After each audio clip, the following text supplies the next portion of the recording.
Hey guys, welcome to Hello, everyone. the stream. Welcome to Don't Fret Friday, Don't Worry Wednesday. Yeah. I would like to introduce you to our special guest of this evening, Joe, CDVNL, who's about to take a drink. Good boy, good boy. I do as I'm told around here. Yeah, yeah. You better. If you don't, there goes your paycheck. Wait, what paycheck? So yeah, I don't get paid around here. What are we talking? So anyhow, yeah, we do this for free for you guys. So welcome to Don't Fret Friday. I was happy to have Joe back with us once again. He was away at a baseball, right? Baseball for your kids, is that right? Yes. Yep. How'd that go?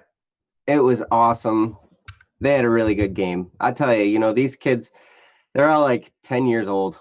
Mm-hmm. And, kids get hit with pitches a lot at this age. Really? Okay. Yeah.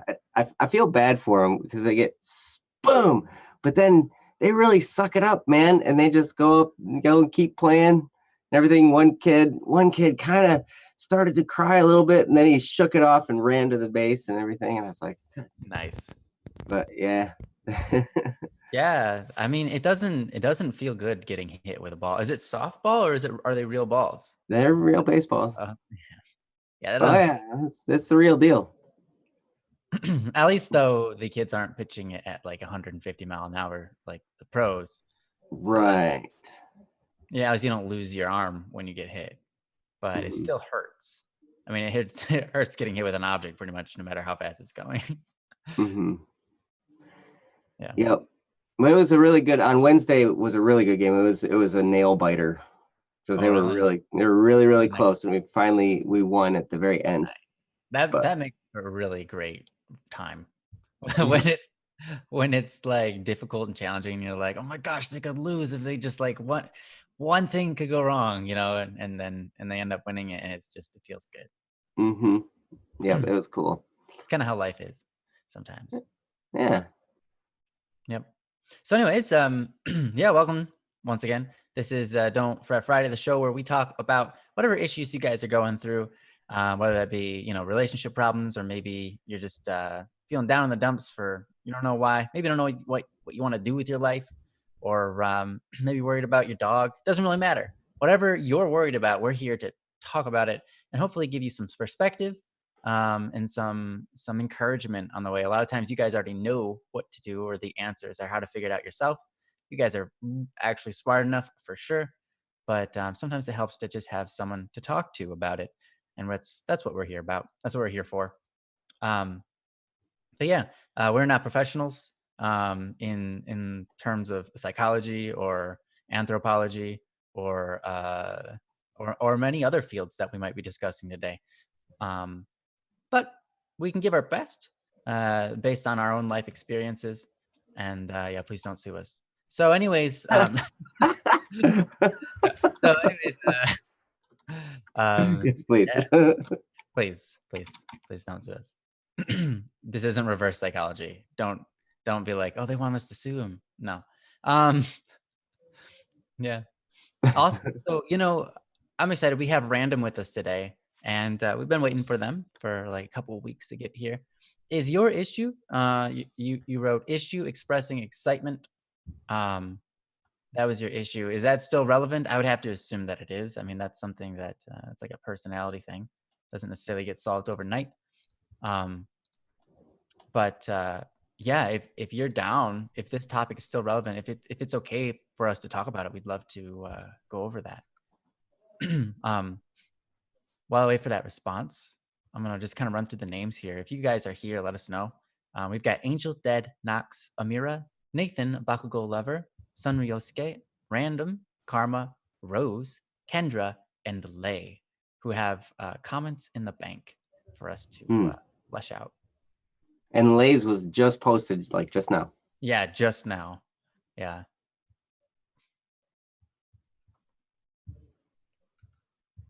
Is Random still with us, actually? Random was here a minute Yeah. ago. We were talking about the game. He said, hi, Joe. Yeah. Yeah. Yeah. Okay. Don't even Okay. remember what I asked, but it's a really, really good topic, I think. Okay. Yeah. Yeah. It is. It is. This is what it. This is. Well, you know, why don't we cover it? All right. We'll just cover it. Yes. Actually, Jesse was the one that went ahead and helped post this one in. So thanks, Jesse. Jesse is our illustrious producer. He's the Hmm. phenomenon behind our phenomenal performances. The one keeping us live, keeping us looking sharp, um, and keeping those frames undropped. Hmm. So yeah, He's and the holder honor of the framages. yep, I just pushed the buttons. Nice. That's the hard part.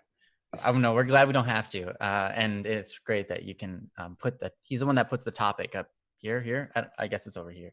The one he does that for us so as well. And a special thanks to our host or hostess, I should say, Princess Yellow, who oftentimes gets the questions and puts them in for us and helps us keep the chat alive and everything like that. She's awesome. Yes. And she keeps us on track too. She'll like steer us back, like when we get way off in the weeds somewhere. She'll be like, let's move back toward. That's the place you can find Pokemon though, is the weeds. So it's very true. yeah. However, Okay. when we're not looking for Pokemon, we are Yeah. at Wait. bss.studio and we're amazed at Jesse's level 100 dots.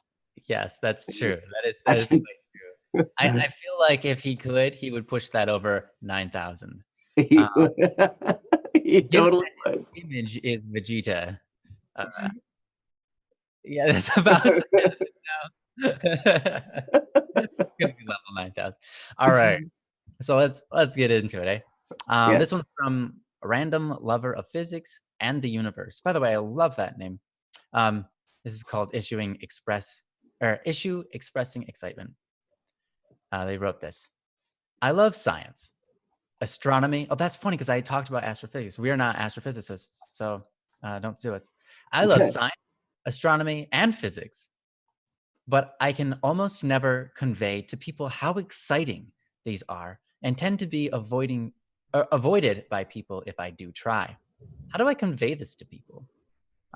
Yeah, so it's not like a super, you know, depressing subject, which is great. Sometimes it's okay to, it's nice to have those lighthearted ones. This is, something that you're passionate about. And it's an interesting thing in this world. Not everybody's passionate about the same things. And there are even things where people are like really put off by subjects, or they don't feel adequate about, and they just kind of seize up and they hold back their curiosity or excitement for one reason or another. But it's an interesting thing. It's an interesting part of humanity and socializing and things like that. So, yeah. What are your thoughts on this, Joe? This is really good. I have experience with something similar to this, not with science, astronomy and physics. However, I do enjoy those subjects, and I'm fascinated by stuff, and I love seeing how the world works, seeing how all that, and when you're getting into astronomy, you're looking into the stars and everything. I took Oh, astronomy. What's that? I said, oh, that's what astronomy is. No, I was just kidding. I know. Oh, you're being a silly person. Yeah. Okay, I see. So at any rate, I think, I don't know what field you're planning on going into, random, but it sounds to me like you may have found a really likely bet for what to do. And if you enjoy being excited and you love trying to show people how exciting these topics are, one thing to consider is, possibly the college professor route or somewhat of a teacher route. I don't know where you're headed for career wise, but that's a possibility, because here's one thing. When we're just trying to tell people how exciting something is, or how interesting something is, and we're getting into details and it's exciting for us, like if it's just a person that we're having a conversation with and they don't necessarily have an interest in that, then they're going to be like, what am I here sitting at? Like, Oh my gosh. And I can totally see that. But if you're teaching somebody this subject, like they have to be there because they're taking this class, now your excitement comes in very, very handy, because then it can make the class interesting. They will learn more. They will be motivated to dig in deeper to studying it. And so at that point, what your communication will be much more well received. For a while in my life, I was a band instrument repair technician. You guys are like, whoa, what is that even? So Ryan, actually, that was my profession when I met Ryan. It was. Yeah. So, and we even had our own national association, NAPBERT, the National Association of Professional Band Instrument Repair Technicians. Nice. Oh yeah, it's a great name. But long. It is totally long. You could add more words to it. No. You totally could. But I remember when I was learning that, I was excited about it because it was what I did, and I really enjoyed all the really intricate mechanics of band instruments. Like different trumpets and trombones. Actually, trombone seems to be the simplest instrument because it's just one big slide. But actually, that's one of the most difficult to repair because you have this big long slide and everything has to be perfectly straight and aligned and without dent and everything. And listen to me, I'm getting excited talking about it, and everybody's going to be like, womp, womp, womp.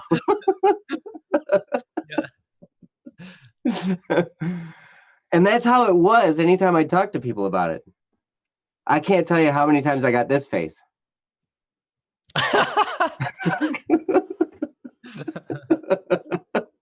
Nice. Because I'd be telling them about different band instrument stuff and they'd just be like, whoa. And it happens now too with audio. You get into different audio plugins. I can talk to Ryan for days about audio stuff because we're both into it. Sure. But if I'm talking to a person who's not an audio person, I mention the word compressor and they just think of something that squishes other things. Yeah, when you say compressor, I automatically know what you're talking about. And I Right. wasn't even thinking about the squishing thing. Right. Limiters, they're like, don't be putting a limiter on me. I don't like limits. Very useful. Yes. And Jeff in the chat, you see Jeffrey, he's an audio guy. I could talk to him for days on end about audio stuff. And it's great. But for someone who's not into that, same face. That's a great face, man. It's like, what are you talking about? Can we please change the subject? Can we talk about sports? And I'm like, I don't want to talk. I don't get into sports. I'm into my son's baseball because it's my son and his team, and I know these kids, so it's a little bit different there. But man, I'm not really a sports nut. So I guess all that's a big, wordy way of saying not everybody's into the same stuff. And when you're having a conversation with another person, sometimes, man, if they're not into it, they're just going to tune you out, and probably like Ryan was talking about, it's just because they don't know anything about it. And they don't, for a couple reasons. One, they don't want to feel like they're stupid. So they don't really have anything to contribute to the conversation because they don't know much about it. And maybe they don't have any interest in it at that level either. And so then they're just, your excitement just kind of falls on deaf ears. However, in the classroom setting, I remember, man, I had a physics teacher in high school. He was bonkers for physics. Like this guy was just absolutely, he was nuts about it. He loved it. And he made that class so much fun and so interesting. I mean, we were excited to do math problems because he was up there just going nuts and he was having a great time. And he's like, man, look at how cool this is. And he'd do the math equation on the chalkboard really, really fast. And then he'd set all the experiment up, and he'd like put the ramp up and put the marble on the ramp and draw, and he'd place his little cup on the floor, that he mathematically chose where it was going to be on the floor. So it'd roll down the ramp and off the desk and off the table and then into the cup, straight into it. We'd be like, whoa. Be like, yeah, that's how beautiful this is. Because if you're shooting a spaceship at the moon, you don't want to miss. Yeah.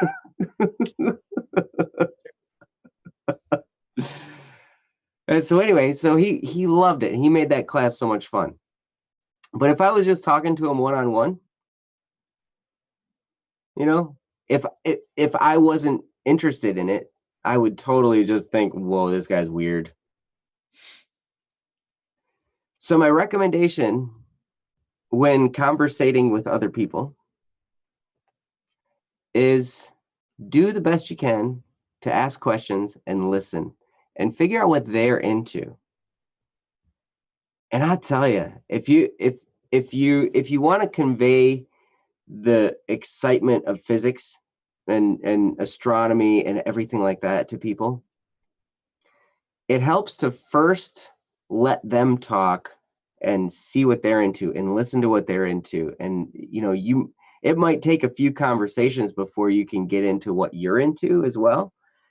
But at least then, that way, what you're doing is you're developing this background relationship where you now have a level of influence, and they're more interested in what you have to say, not necessarily because they're interested in science and astronomy, but because they're interested in you as a person and what you have to say.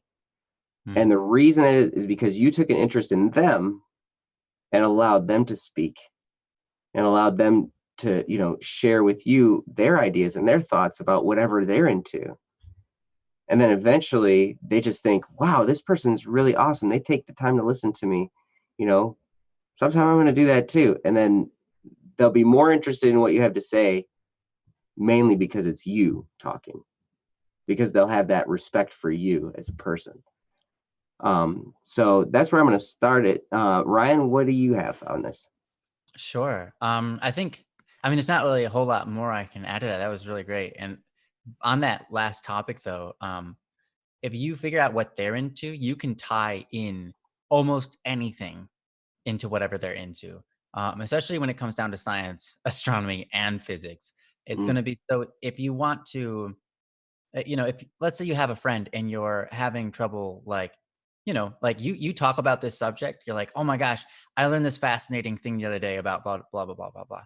One, it's important to show your excitement through your posture, through your face, through your smile, through your body language, because that is something that is contagious, if you will. If you go into a room and there are certain people you will come across in life and they've just got this attitude about them. And I don't mean a bad attitude. I mean like a really intense, high attitude, like a good attitude. And they shape the attitude for the rest of the room. They walk into the room and they've got this high energy, and it kind of makes everybody else have this high energy, kind of higher presence or more excitement, more engaged attitude. So to be that person, really helps engage other people. So that's mostly boils down to how excited are you listening to yourself when you say it?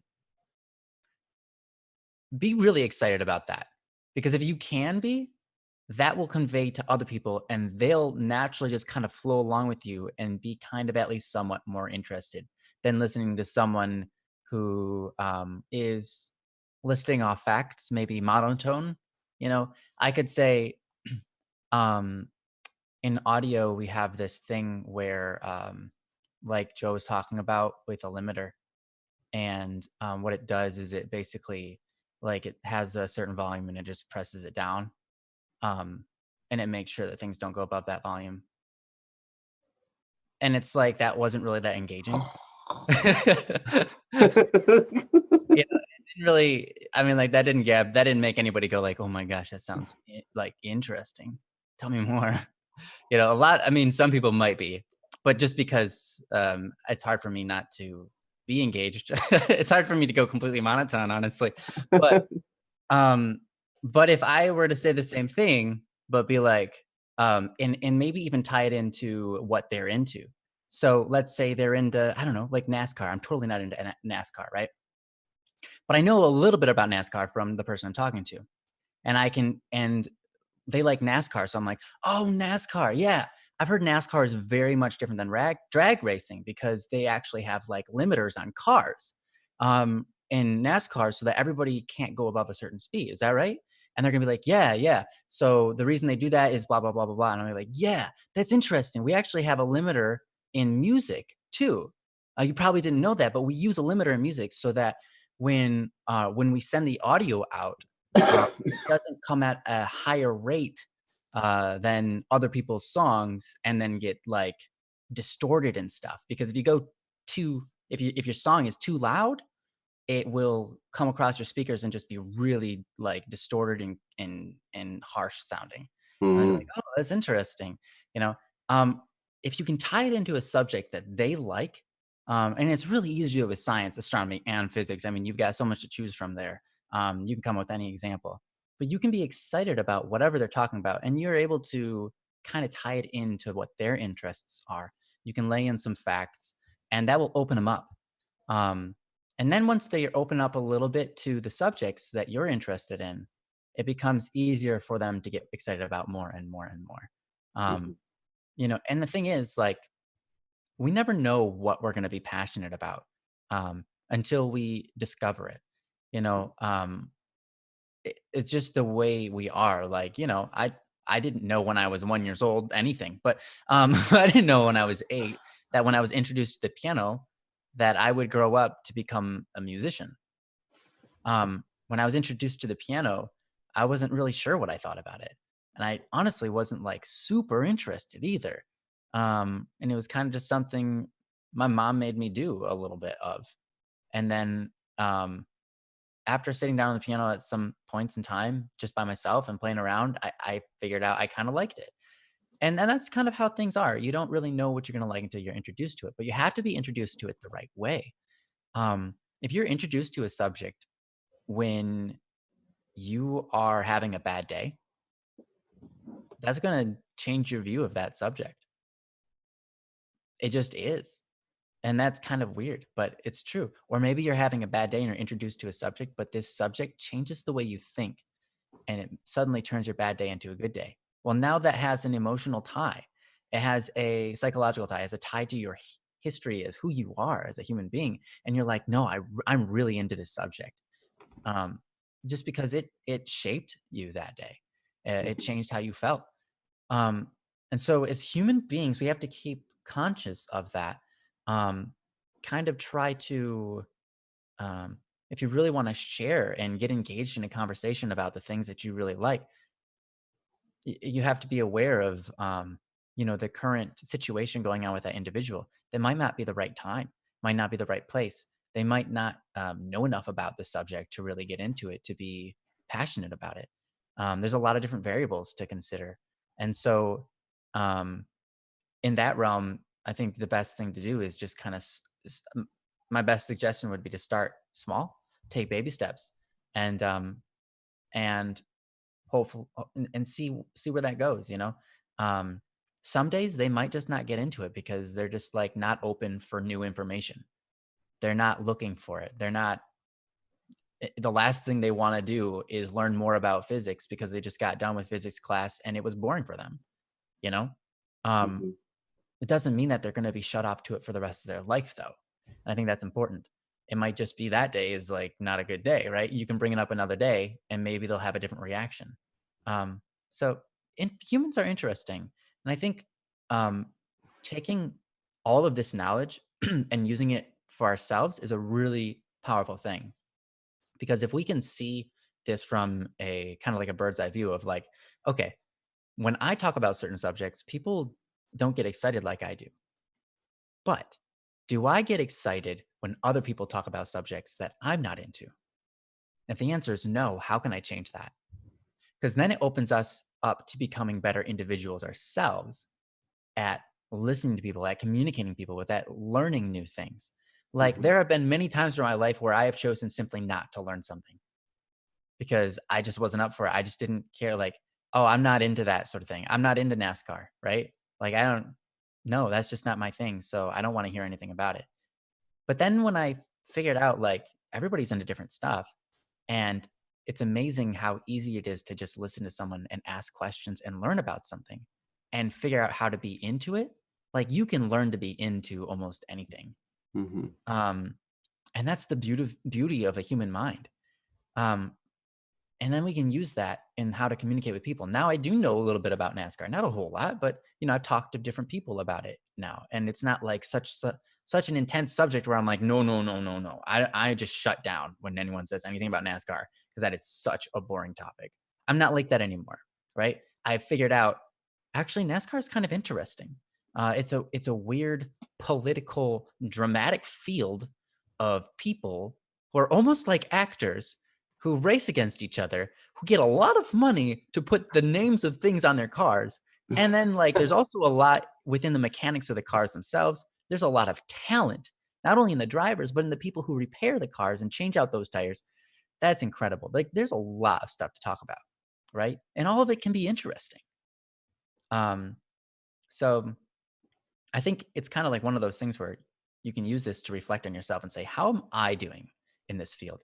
Am I being approachable? And am I being excited about what other people have to say? I think that's the first step, like Joe was talking about. If you can get excited about what other people have to say, they're more likely going to get excited about what you have to say. So, Mm-hmm. yeah, that's what I got. Yeah, on that note, I once heard a guy say, I heard a speaker, he was talking about this very thing, and he said, ask people questions as if you're digging for gold. Mm, Whereas like when you're asking people questions about what they're telling you about and you keep asking more, like really you can kind of picture yourself like you're really looking for the nugget that's down there, and it can get kind of exciting. You ask questions, and I'll tell you, I was taught to do that, and so I would do that, and then I remember not too long ago when it happened to me, when someone actually did that to me. They just were asking questions and drawing me out and asking details about something that I had just said based on another question. So they ask one question, I give them an answer, and then they ask a question about my answer to draw out more, and so they kept it going, and it went on for like a half an hour. And I got to the end of the half an hour and I'm sitting there, I'm like, whoa, what just happened to me? Like usually it like I'm on the other end of that. Usually I'm the person asking the questions and drawing people out and stuff. And then when it happened to me, I realized how good it felt, how important I felt. When somebody did that, they really were trying to get to know me. And I tell you, you will make incredible friends by doing that. And you will, like, people will see you and they will appreciate who you are and they will feel friendly toward you. And I tell you, if you're looking for a fix about the whole people tend to avoid you thing, that could be it. That could be a major step in that direction. Nobody wants to avoid somebody they feel great around. that's true. And if you can do that for people, man, they'll want to be around you. And then from there, they'll be interested in what you're interested in, and you can show them the wondrous world of science, astronomy, and physics, which is an amazingly wondrous and huge world of information. And yeah. Hmm. Yep. Yeah, absolutely. Yeah, and I mean, you can see it in movies, like Hollywood movies or whatever, TV shows, where you have that smart kid and he approaches the main character and he's like, actually, you know, some like, like Minkus from Boy Meets World or whatever. And they talk about some subject and, it's just like, we're all bored, no one wants to hear about that. And it's because of the approach, right? Uh-huh. If instead Minkus came up to them and said, like, anything besides that. If they said, "Hey, can you tell me something about baseball to Matthews or whatever. That's, the main character. That's his last name. Corey Matthews in Boy Meets World, right? Just using that as an example. If Minkus approached him and said, "Hey, I noticed you're really into baseball," and he would have lit up, right? And Corey Matthews would have just went off on Minkus about like all this stuff about like he knows about like baseball. And then Minkus said, his scientific facts after that, obviously things would have been very different. Their relationship would have been very different. They wouldn't have saw Minkus as just an annoying kid. They would have saw him as one of like, they're like, he's one of us. He's into baseball, right? He's one of us. And so like when he has something to say about like science or math or whatever, they're gonna listen to him because they think that he's one of them, even though he's not. He's not really into baseball. So that's just like a cinematic example. Or what you can find. Like, yeah, approaching people about a subject doesn't necessarily get them interested in it, but approaching someone about the subjects they're into or about who they are as a person, or even just coming up and complimenting people on certain aspects that you find unique about them, can really open up a person to what things you like to hear or to talk about. So, yeah. Cool. Well, is there anything else you wanted to add to that, Joe? Just science. I sure appreciate you. Science Yeah. rocks. Because he Actually, made sure I can't live down my moment. yeah, that's great. Oh, it's awesome. That's great.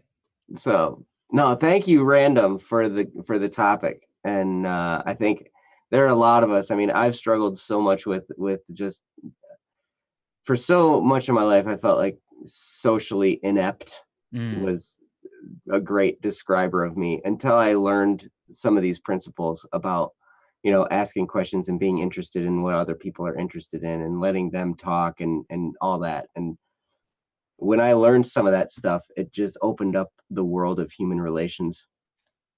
It was amazing. Um, so thank you, Random, for for the topic. yeah, it's one of those things. It's like, man, I wish they taught this stuff in school. Mm-hmm. It's like one of the most important things. Mm-hmm. How to socialize with people.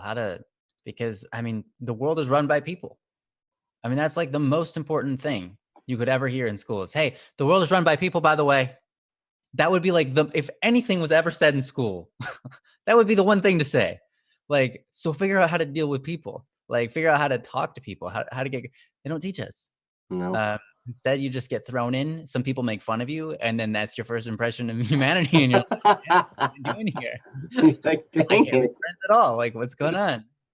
I hate people. How come I can't make friends?" And it's like, wait, what'd you just say? Trust me, I grew up that way. Like, man, most people are idiots because like I can't make any friends. And it's like those two are this like you realize like, okay, start over, Ryan. Just start over. Just go back to elementary school. Yeah. Oh, that's awesome. Well, thanks again, Random, and you're awesome. For sure. Yeah, thanks, Random. So let's see what we got coming up next. Um yeah, Mateus. I'm gonna Mateus. I think that's how you say that. It's a pretty cool Uh-huh. name. Um Anyways, yeah, feel free to yep, that's my Discord. You can feel free to message me on there anytime. I don't always respond uh quickly, but I get back to people when I can.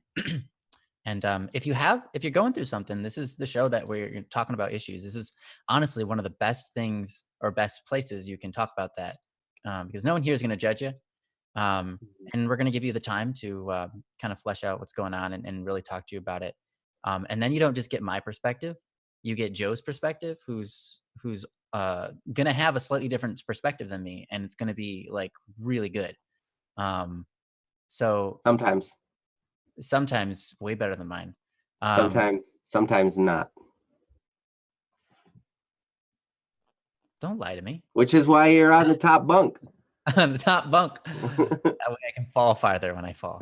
Um, That's right. I prefer the bottom bunk. So then when I fall, mm-hmm. I I see. fall a very short distance. Mm-hmm. But yeah. So if you have anything, just feel free to write it out. Or there's I'm sure Princess has already said this, but you can message us on Discord. You can send us an email at dww@bss.studio. I'll type it. And then also put a wow, studio. Oh my gosh. Or you can send us a message or write out a message on our website, bss.studio. There's many different options you have there, or write it out here in chat. Either way, it's all good. And if you feel like you want to do it anonymously, the email is the best way to do it. No one will know that it's you. So, yeah. Yes. Bravo Cube. Welcome to the Frasier Crane show. Ah, The difference is we don't pretend to be therapists on oh, TV. that's true. That we're not, because we don't want to get in trouble. Right, exactly. That's how we start every show. We're just like, hey, we're not professionals. We Yep. don't even pretend to be. Yeah, we don't want. No.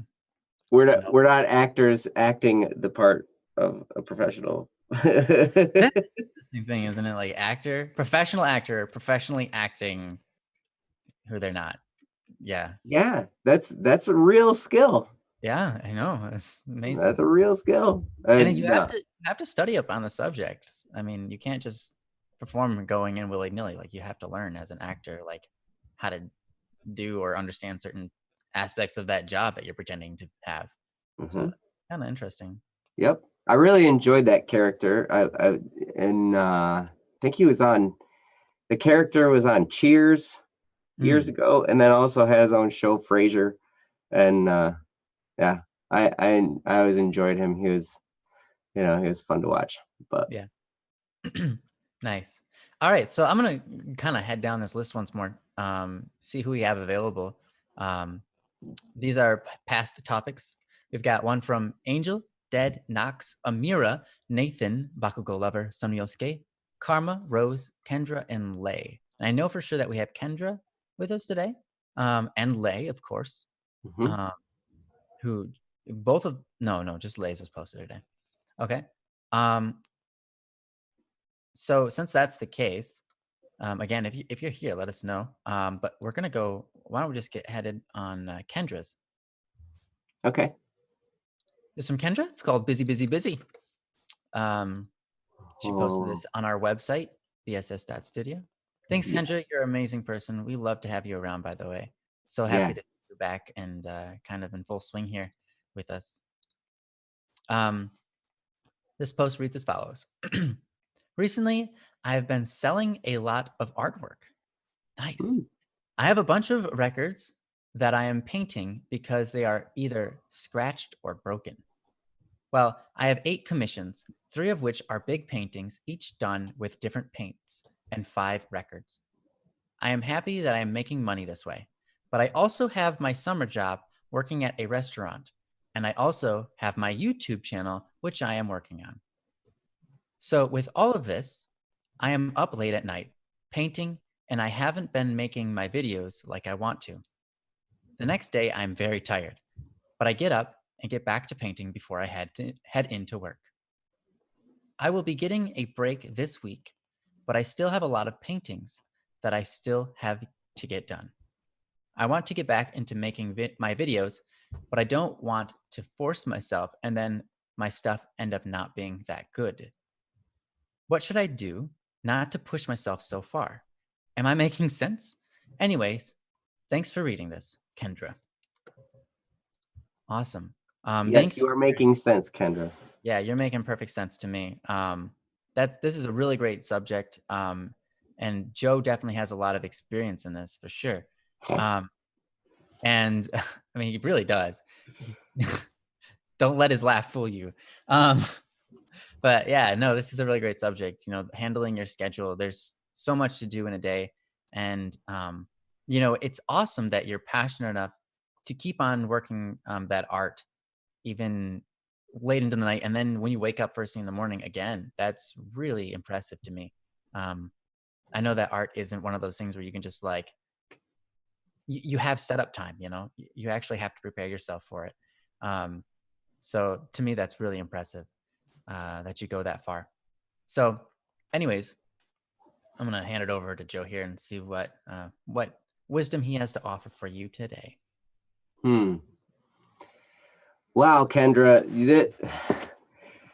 this is like the perfect topic, because Ryan's right. I do have a lot of experience in trying to figure out how to get more done, how to push myself in certain ways, how to, Mm, how to get as much done as I can and still, go to work, because I got to make money, because people like to eat food, and, I got to pay for school and bills and all that stuff. And the money coming from what I love to do, which is right here at BSS, all the things involved with BSS, is all the money we make here gets put back into the business to help grow, BSS. That's what all of it. We're trying to just churn it together to try and make a better and better and better place for all of you, and better content for all of you. That's our whole goal.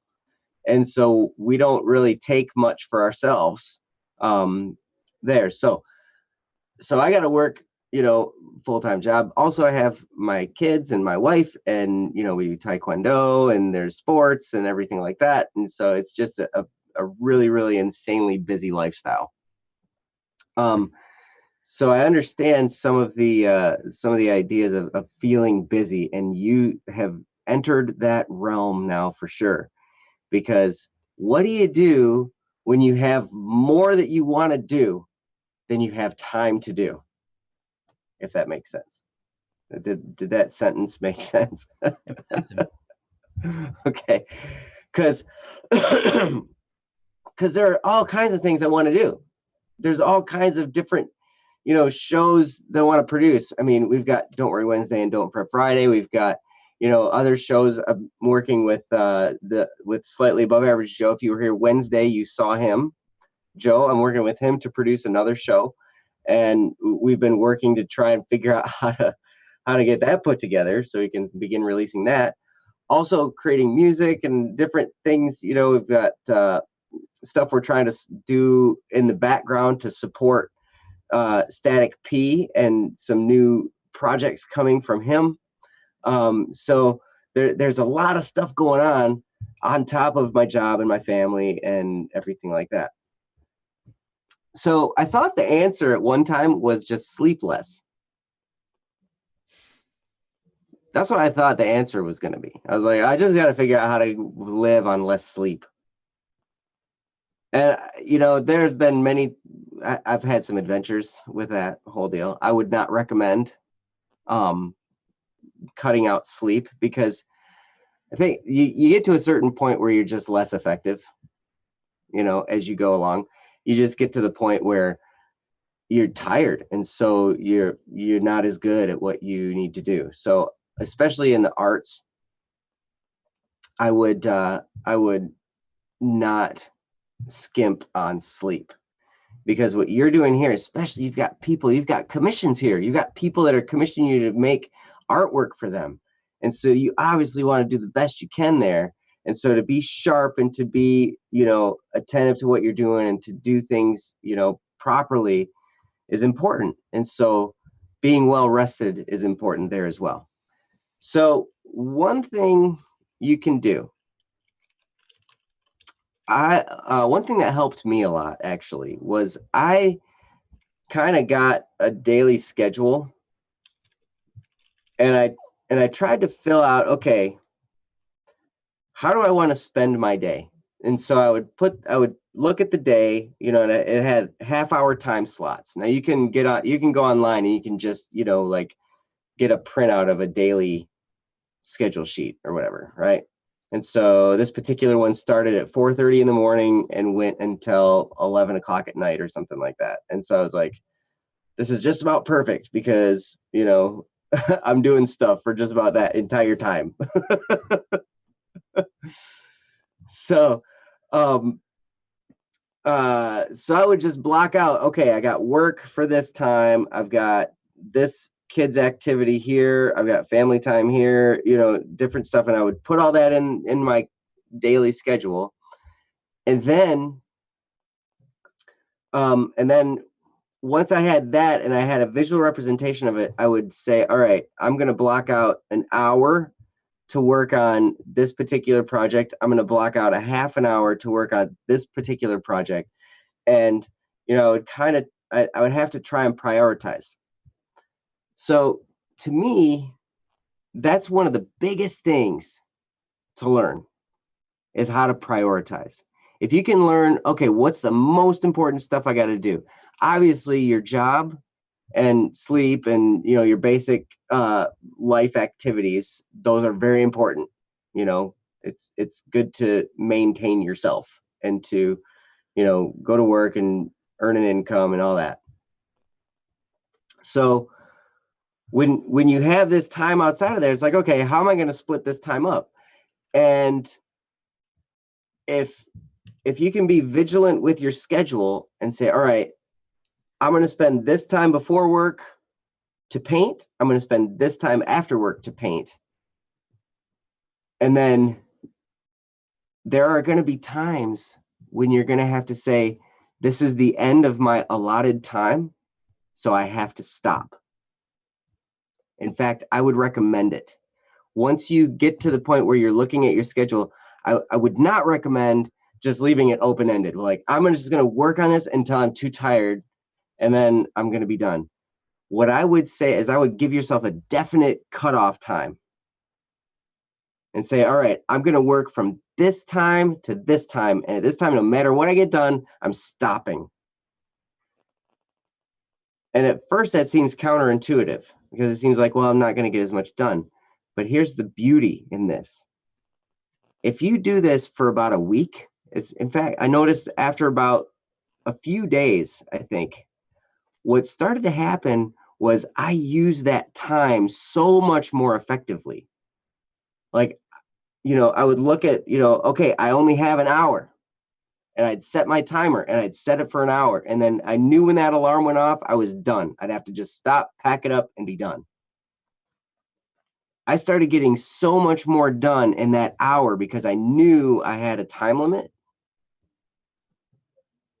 that, that it really helped me be more effective. So that's something you can try. I know in the arts, sometimes it doesn't work that way. Sometimes you gotta feel freer. So it might not work in the arts, but definitely it'd be something to give you a shot. Kendra says most of the art classes I've taken are either 1 or 2 hours. Okay, yeah. So if you can do that, then that'd be great. Here's another thing I would recommend. I had a timer app on my phone. It was just a whole bunch of different timers. And then I did this for a few weeks just to monitor what I was doing with my time.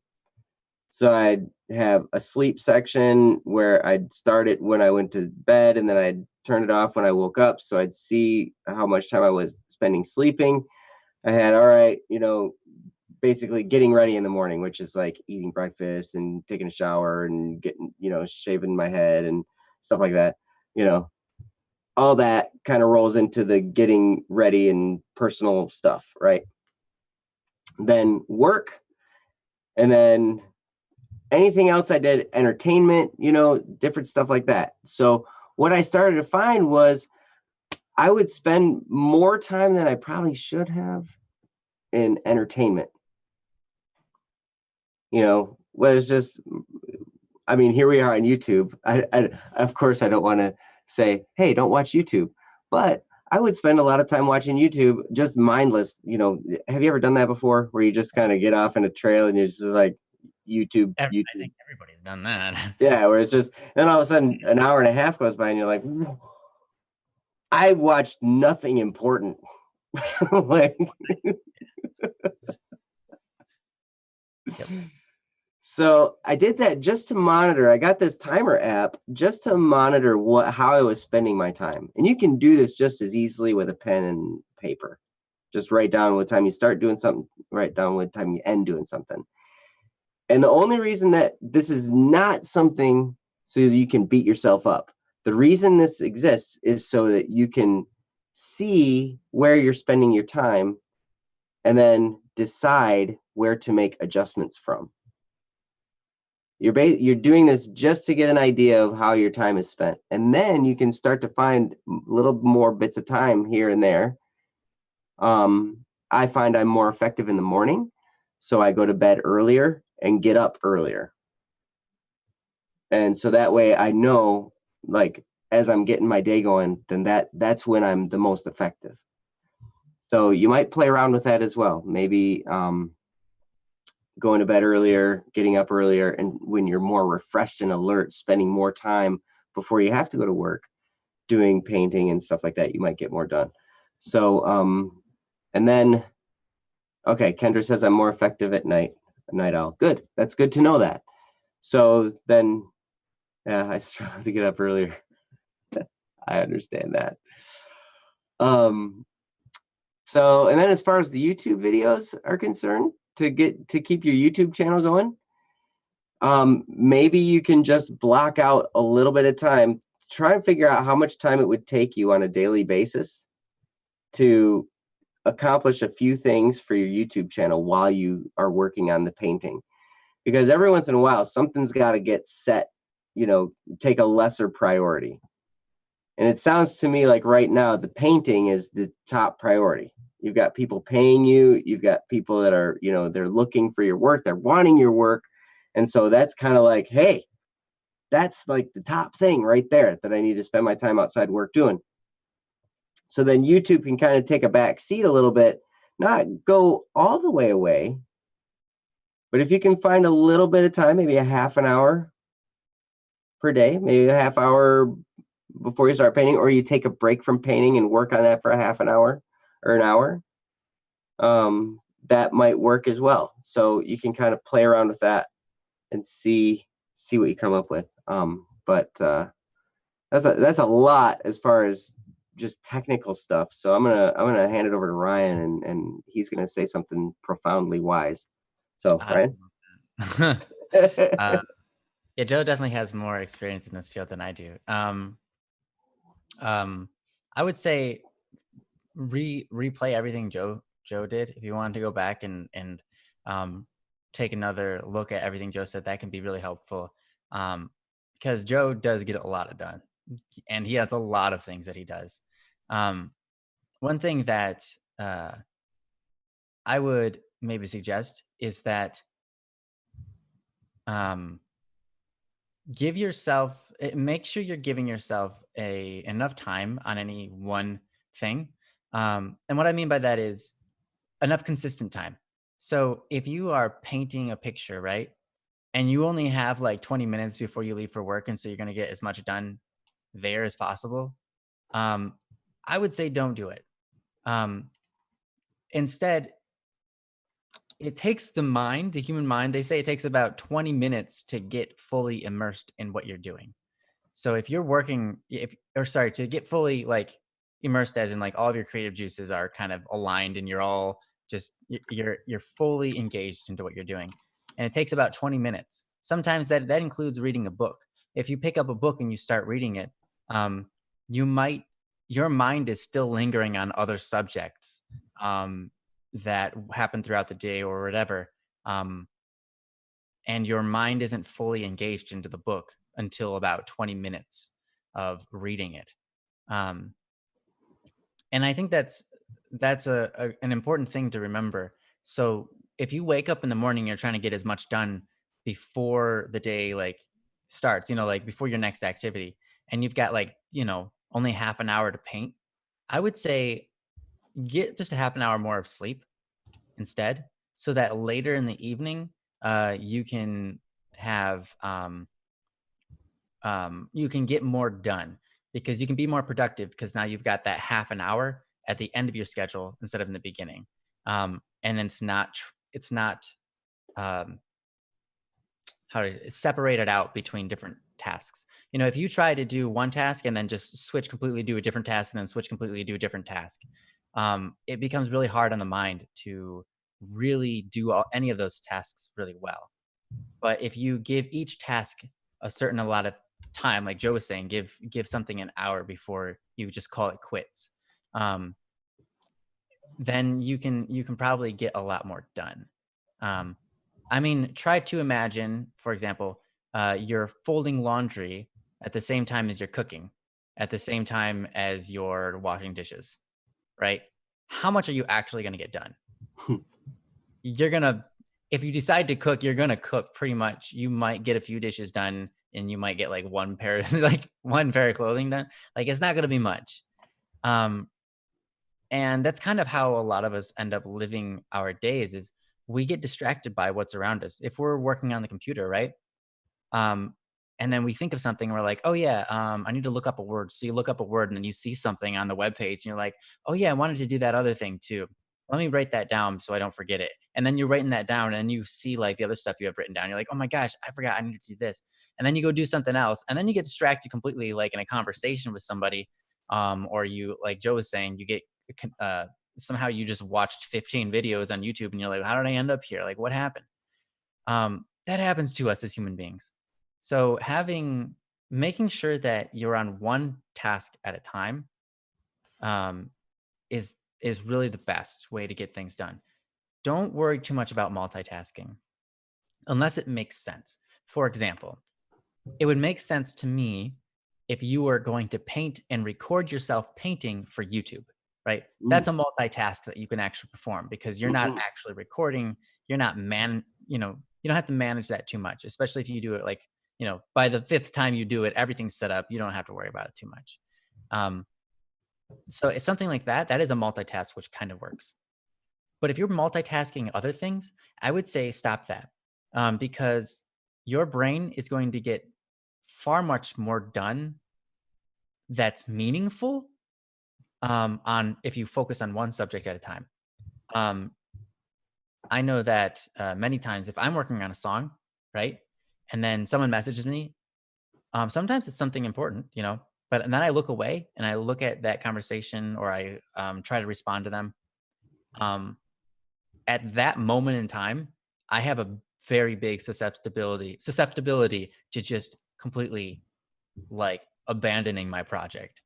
Like I was working on really hard on music, all of a sudden something comes up, and now the next thing I know, I'm in a conversation, or I'm on YouTube, or I'm, you know, doing something completely different, or it's like, man, I stepped away from music, and now my creative juices aren't flowing as much anymore. What am, I don't feel like that motivation, that inner motivation. And so I might choose to do something else, and that's a poor waste of time. I have to go, okay, nope, nope. I'm gonna focus down on my music again. And then I start fooling around in there and it takes a little while to get back into it. Um, so again, I'm just reiterating, make sure you don't make sure you focus on one thing at a time. Because you're gonna be way more productive in that particular field and you get way more done than if you try to multitask or do a lot of things at once or even two things at once. Um, I don't know. That might be it. Like they say that females are better at multitasking than males. I think that's true. Um, but the advantage that both have advantages. Being able to multitask well and being able to focus on a subject really hard. They both have their advantages, and we can both learn from each other. Um, the males can learn from the females and say, okay, I need to get better at, multitasking and doing certain things multitasked, right? Certain chores can be done in, multitasked or doing things around the house, whatever it is, right? But also you have to remember that focusing down on one subject and only doing that is also really important. Um, it's a really important skill set that males are generally born with and females don't generally have as much. Um, but again, both can be learned and both can be used by each. So yeah. Anyways, I'm kind of rambling. Anything you want to add to that, Joe? Like I said, Joe's gonna have a lot more information on this than I am. Oh, well, Random asked about what app to use. I had one that I used. Unfortunately, I had to get the paid version in order to make edits to my times. Like if I accidentally left it going, and then I had to edit it, I had to like say, oh, I didn't actually stop this after 24 and a half hours. Like I actually stopped it after 2 hours. But so I did a quick look through the apps of just a time tracker. That's what I searched for, was time tracker. And that's really what you're looking for, something to track your time rather than just like a timer, a random timer app that's just, going to be whatever. You need something that's going to actually, put it into categories for you, and, you can kind of set things that way. And this one had the best reviews, and I just downloaded it actually while Ryan was talking, and I kind of flipped through it a little bit. It looks really, really good. You can do a whole bunch of stuff in there. So that's one you can try. But yeah, I think one thing I've used for a long time, there's some software that I've used on, you can get it online. It's called Simpleology. And it basically has helped me to just stay focused on what's important. That's really the main thing. When you're super duper busy and feel like stuff's flying at you all the time, left and right, the biggest key is learning how to say no to stuff, and then figuring out what to say no to, which means you got to figure out, okay, what's my most important stuff that I need to handle. Now, here's the thing. There's a danger in that. And here's my disclaimer, because Kendra, I know that you are a Christian, and I'm going to get religious. So any of you guys who are going to be offended by religious talk, I apologize, and you can feel free to not listen for the next couple minutes. But here's the danger, and I recently discovered this in myself, that we can so easily make idols out of our goals. We can make idols out of our goals. We can make idols out of our schedule. We can make an idol out of anything, and we start to worship the thing. We've got a project that's really, really important, and we can make an idol out of it. And I was like, oh my gosh, this is so recent. This was like within the past week that I started to have these epiphanies, and I'm like, oh my gosh, like I am so off track with so many things because I've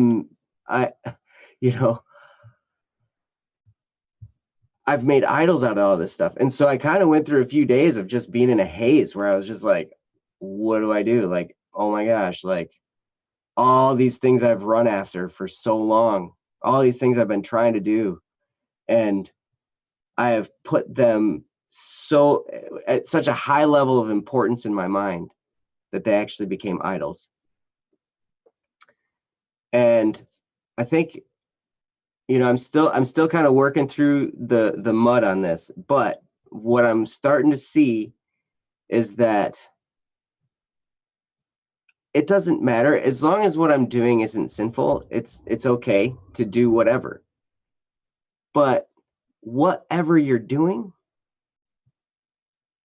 you do it for God's glory. And you're like, you know what? I actually had to write a saying up on my wall that says, may all of my efforts and results glorify God and God alone.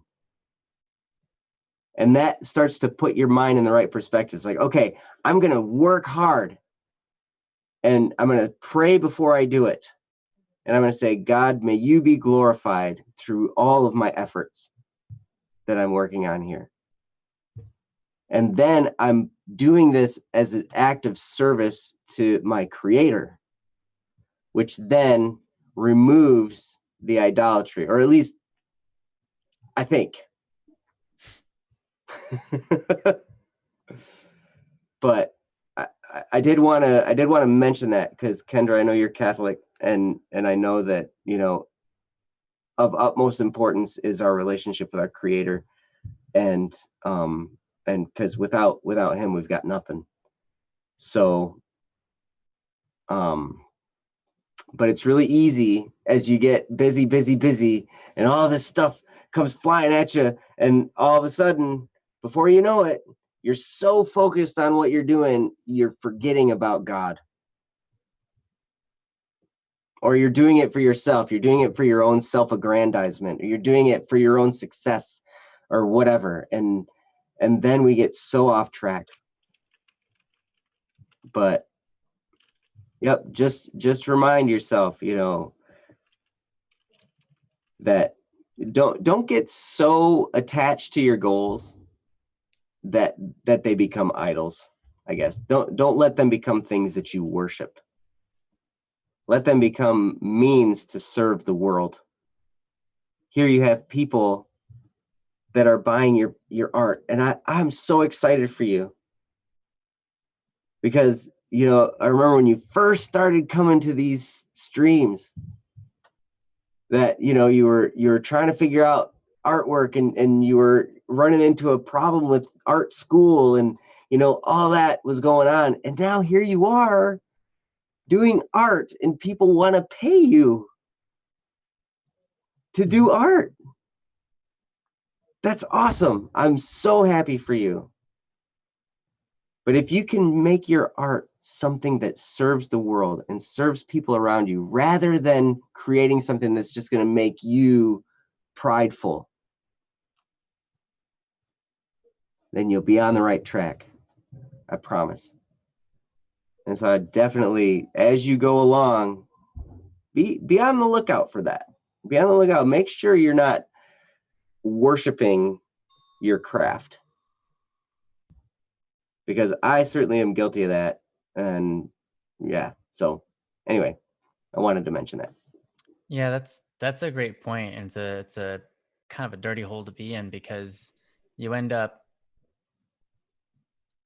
feeling guilty for what you don't get done, and then guilty for wanting to get more done that didn't matter.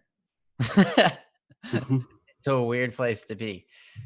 But yeah, that's true. That's true. I think for me in my life, definitely keeping God at the forefront of the things that I do, the things I spend my time on, really helps me to um, figure out what I want to do and what I'm doing and what's the right thing to do. How do I spend my time?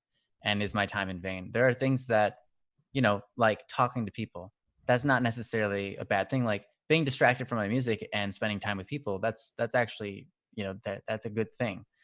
Sometimes we might look at that and be like, oh my gosh, I wasted my whole day. I didn't do anything. Right. But in contrary, it's like you did something possibly even more meaningful. You talked to a human being.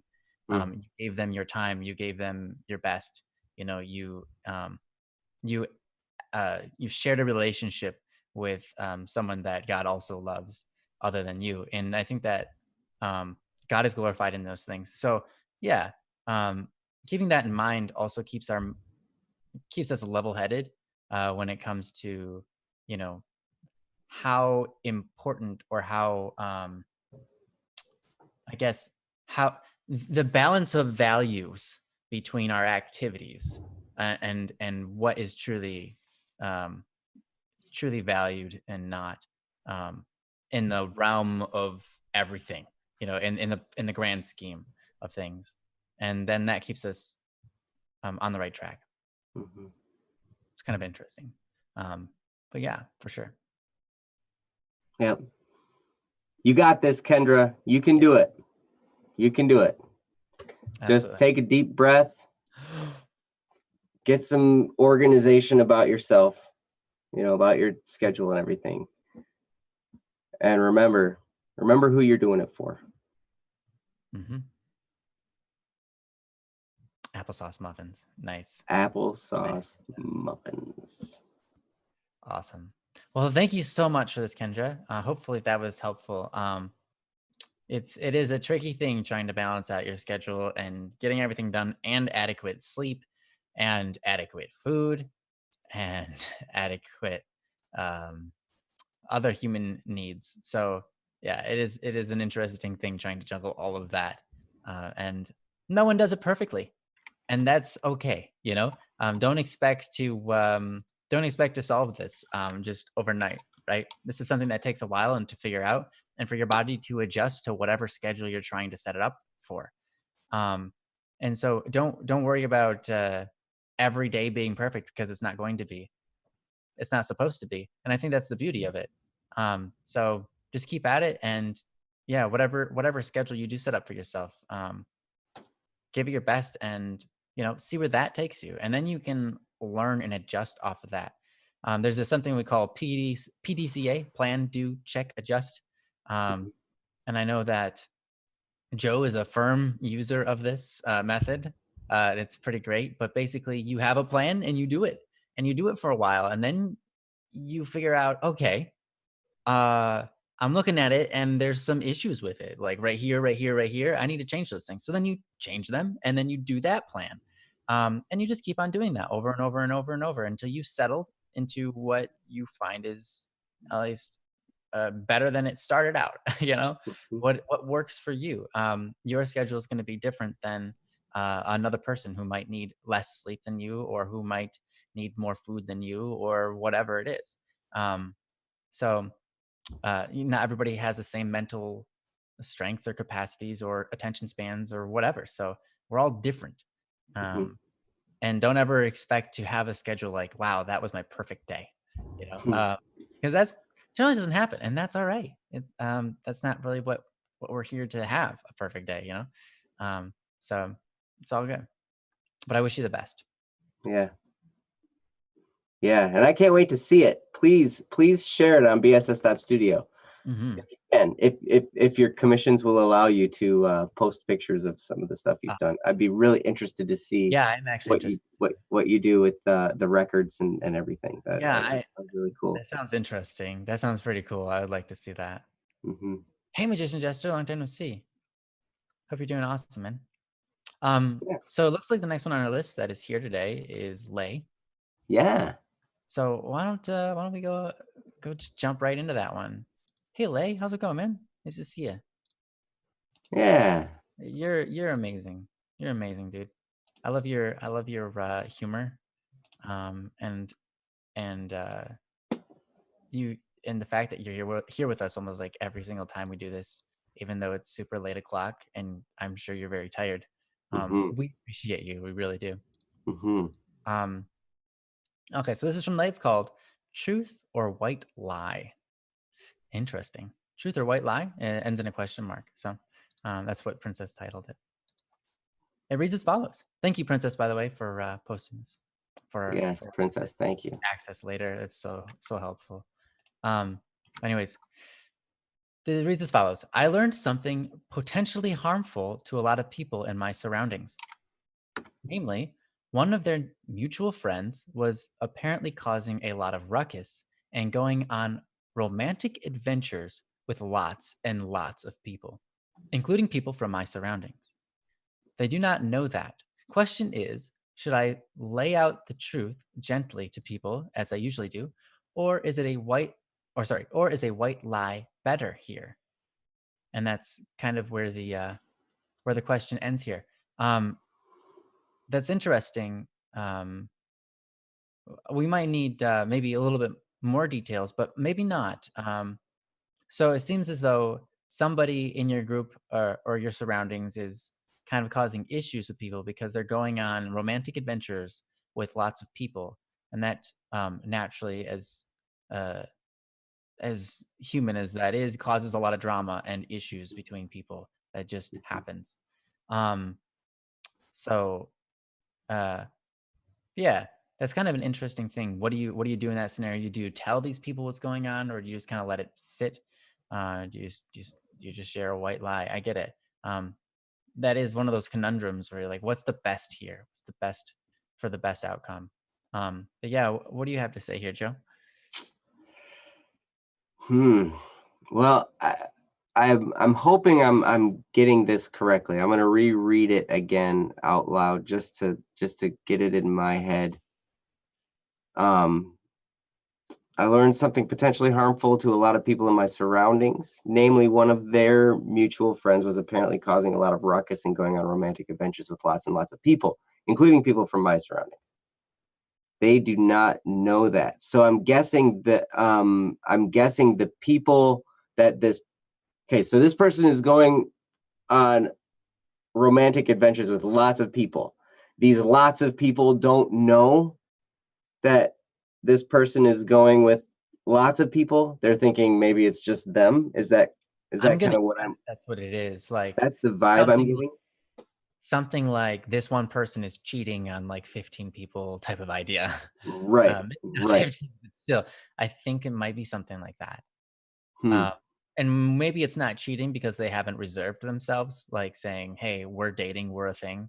But it still kind of is like that in a way. I Hmm. can imagine. But that's my best guess at this. Is Yeah, does that sound accurate?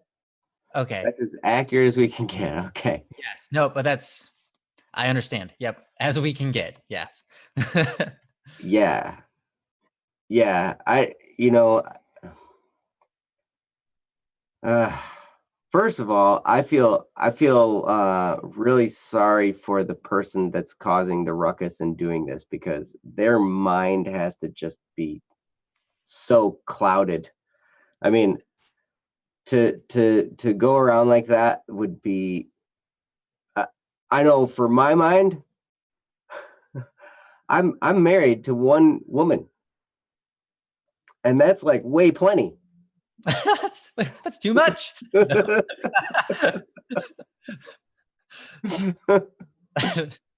So, like, to be with a bunch of women would be like, oh my gosh, that would be so crazy. And then, I don't know. I mean, then there's the inherent guilt that would be coming as a result and all that kind of stuff. But okay, so these people don't know that they're being played by this person. Wow. Um, I don't think you necessarily have to say, okay, so you said, do I lay out the truth or do I lie? Um, oh, Master Lay expands. They're just a terrible person. Okay. They're not doing it because they can't settle down on one person. They're literally just abusing people for their own entertainment. Okay. Sure. At least that's my point of view. Okay. So they're just thinking about all they can get out of the deal and Mhm. doing that. Wow. So okay. Um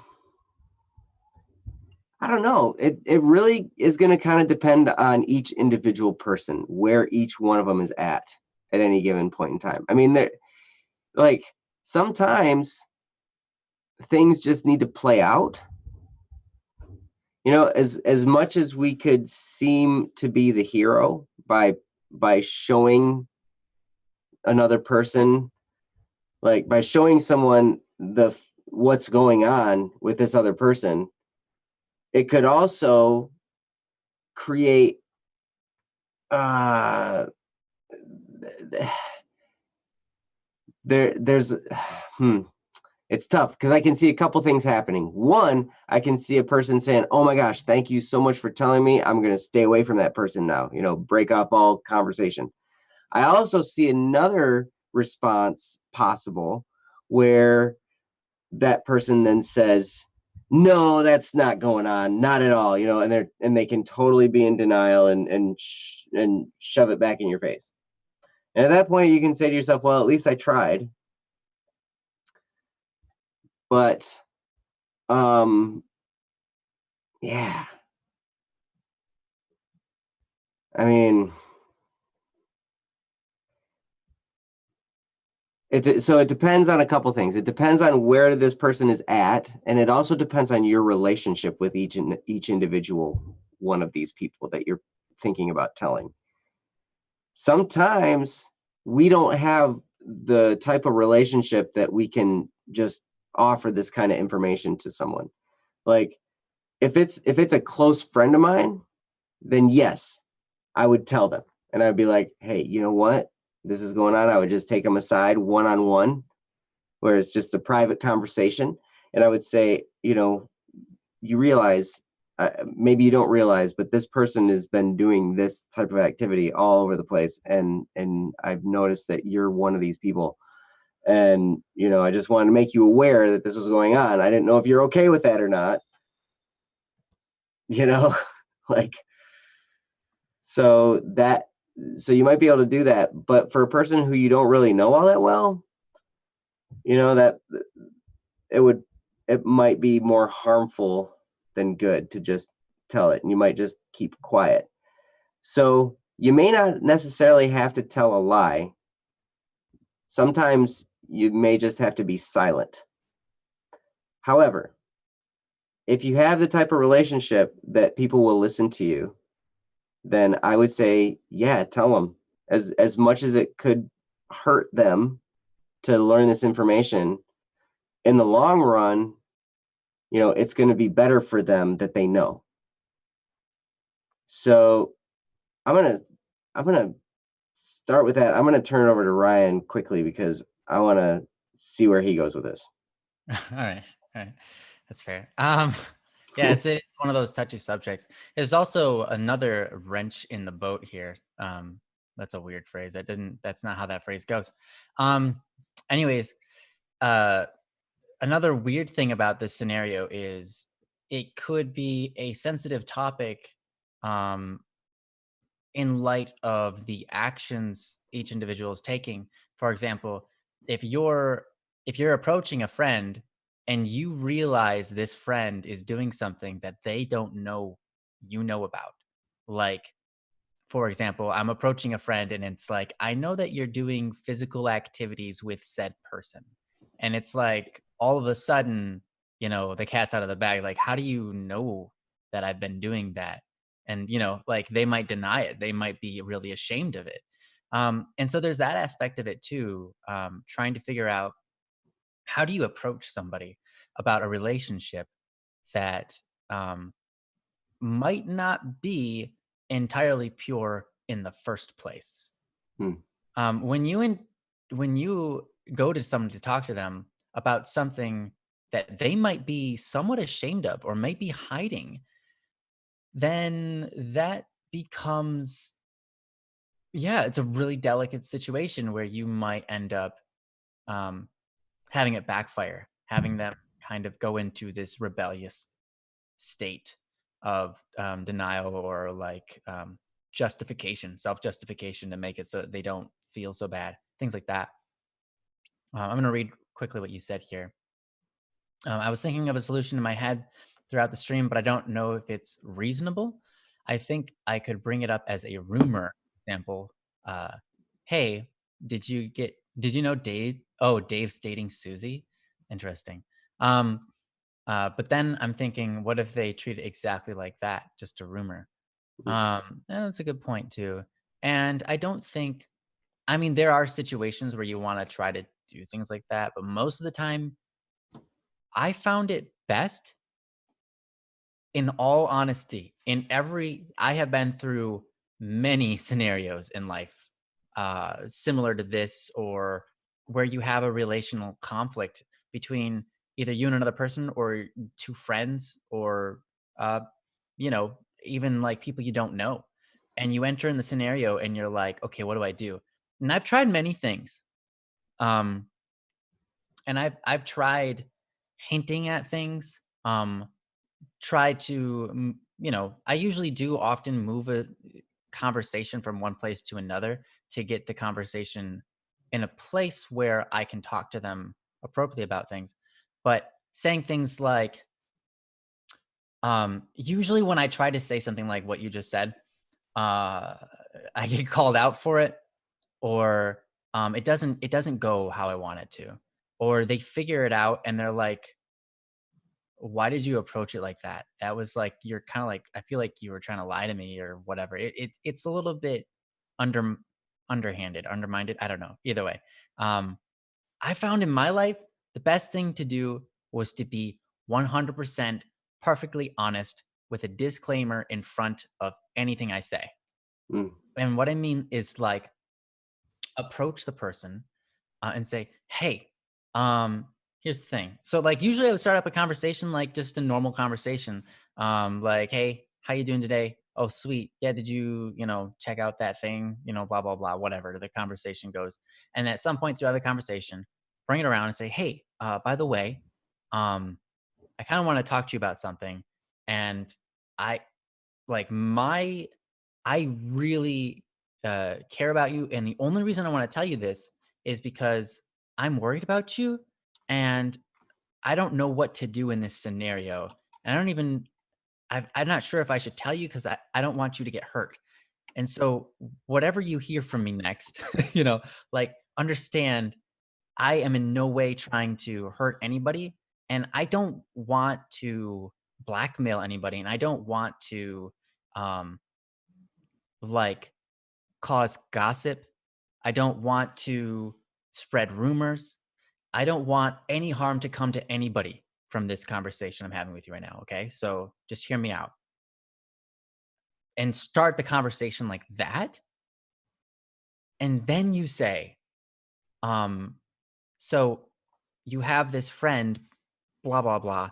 And um, I've, I have been aware that they've been having relationships with this person and this person and this person and this person and this person. And that's kind of crazy to me. But I realize that you're also one of those people. And I want to make sure that you're okay. Like, I don't want you to be caught up in that if you don't know about that. Going at it like that, very sincerely, even if it's a stranger, even if you don't know them, what they'll take away from that is one of two things. Well, multiple things rather. They're like one of many things, I should say. But one of the two things they can take away from it that I would see likely is either A, they'll believe you, and because of your sincerity, and maybe they won't necessarily completely believe you, but they'll start looking into it for themselves. Mm. Mhm. They'll start becoming conscious of it and go, okay, is this true? Um, because this guy doesn't seem like he's after anybody. He didn't just outright insult anybody. He was just trying to let me know. Because you let them know that up front, like, hey, I'm not trying to insult anybody. I just want to let you know this is going on because it kind of frustrates me inside. And I don't, I want the very best for that other person who's involved too. I want him to stop doing this. Um, I want him to stop doing this to other people, right? If you say these kind of things to people and they're from your heart, they'll understand and they'll go, okay. So he wasn't trying to hurt anybody. He was just letting me know this. I don't believe it. And that's that. Or they'll say, that seems like it could be true. Let me check into it. And then they'll check into it for themselves. Um, Another thing that could happen though, like Joe said, is it could backfire, right? They could it could come to a scenario where they're like, "Yeah, you're just saying that, but really you just hate the guy, don't you? Mm. And you just want to try to rub shame on me and my relationship and this other guy, right?"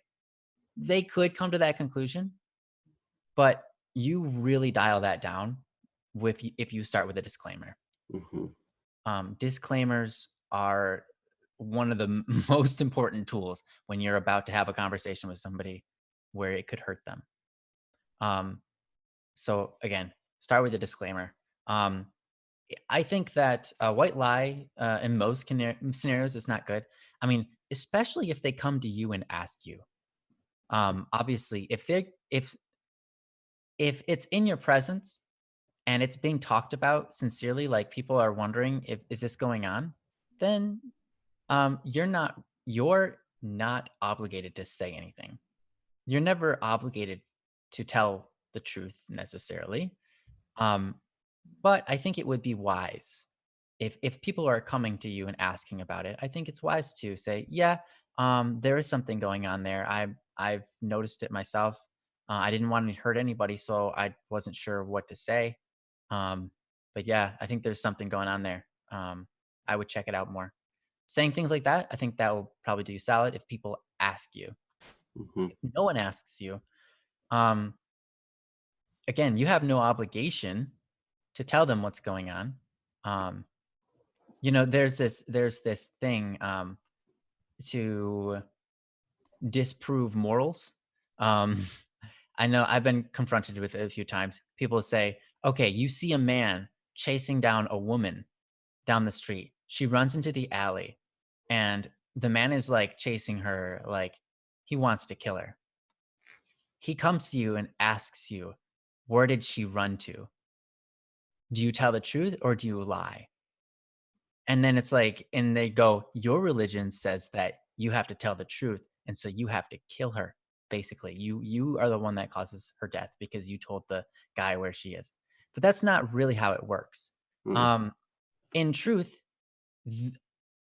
morally, you are not forced to tell somebody where someone is hiding.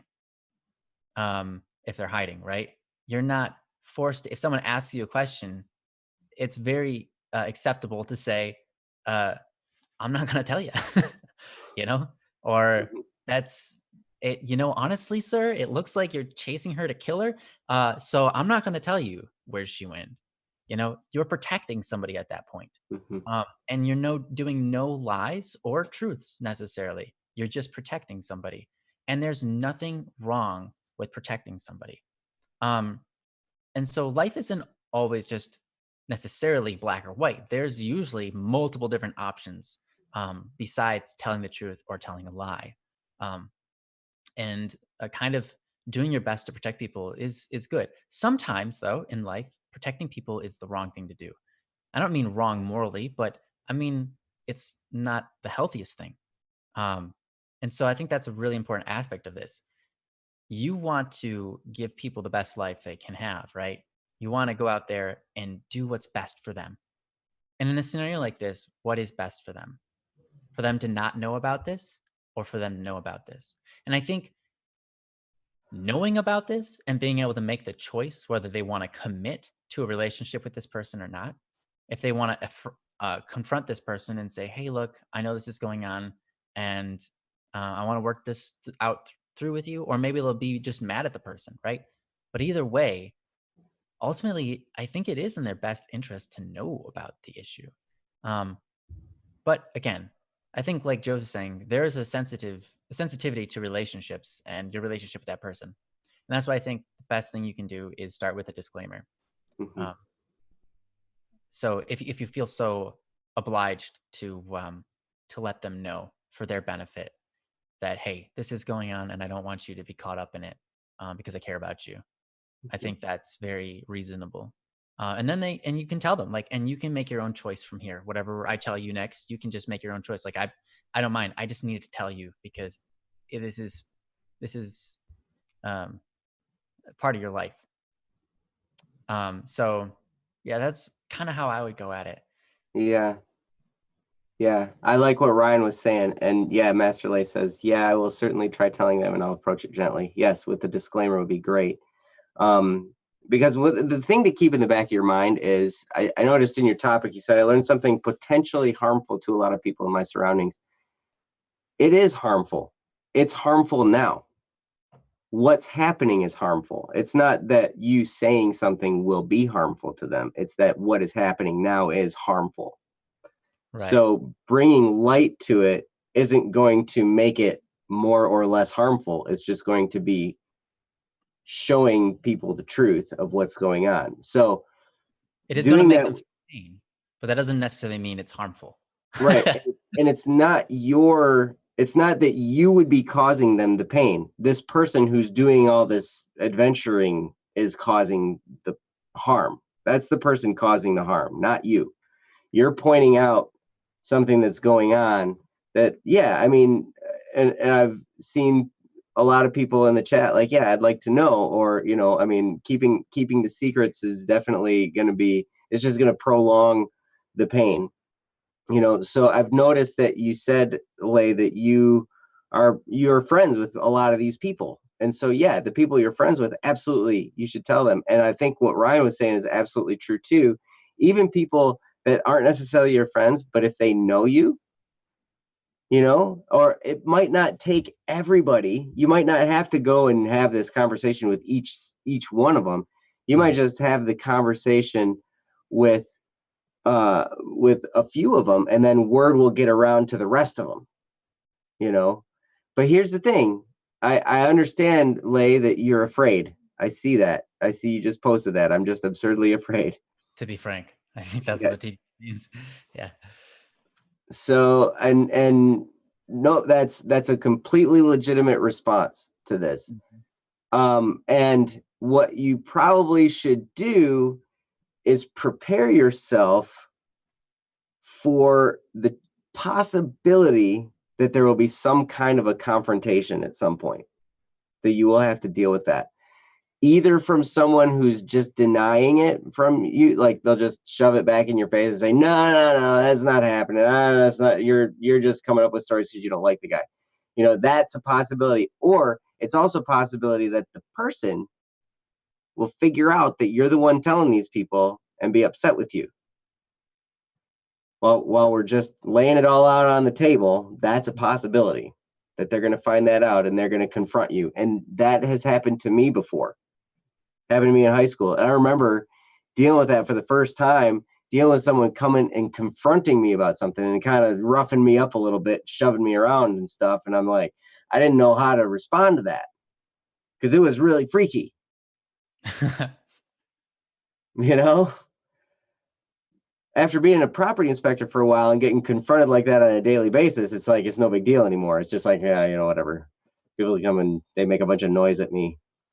Yeah. Oh, Lay says there was a confrontation. All right. As I mentioned earlier, I talked with that person already and he admitted to it and then just shrugged it off like it was nothing. Okay, cool. So if he admitted it, then I think it's time to go to the people that you're friends with and let them know. Like Ryan was saying, with a disclaimer, because then, you'll soften the blow as much as possible, but still pointing out the truth of what's going on. So then at least you can stop the madness of what's going on, or at least they can decide, hey, I'm going to stop doing this because this is really, it's harmful to me. So, I mean, that's kind of where I would start. And then I would imagine once you get through the people that you're close enough to have this conversation with, it'll get around to the others. I would imagine. And it won't be a rumor. It'll be just shedding light on the truth. Mm-hmm. Because all you need is two people to find out. Right, exactly. And then it's already confirmed, right? So Yeah, in this situation, I would approach them one by one.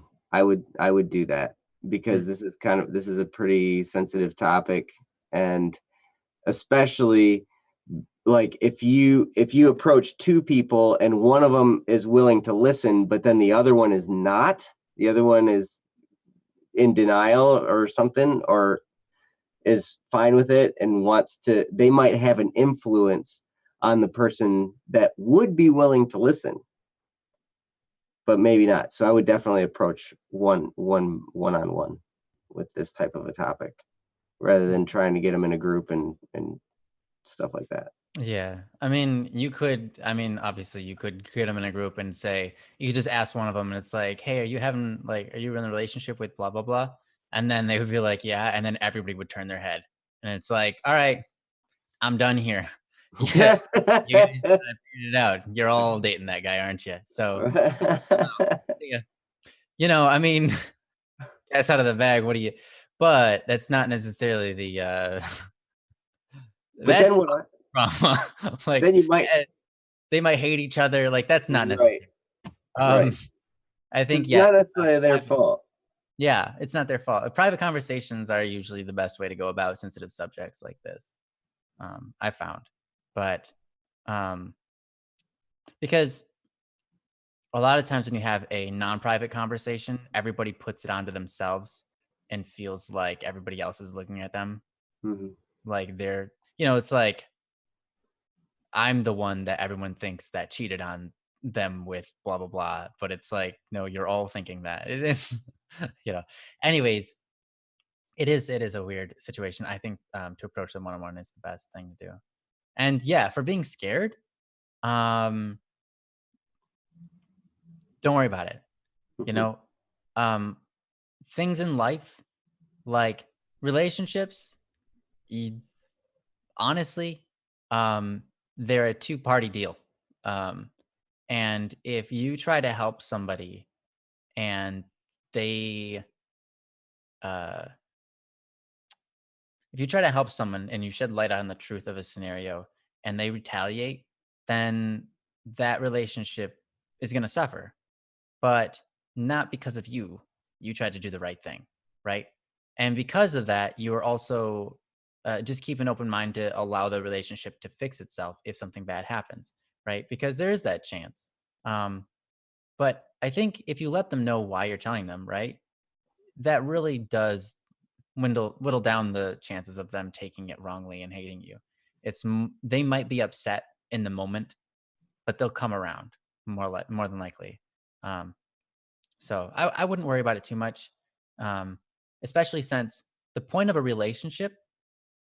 What's the point of a relationship? What is friendship?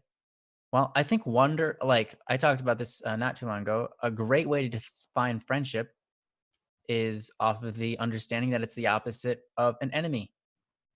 A lot of times people have a hard time defining what a friend is because they want their friends, like they have friends that aren't really friends.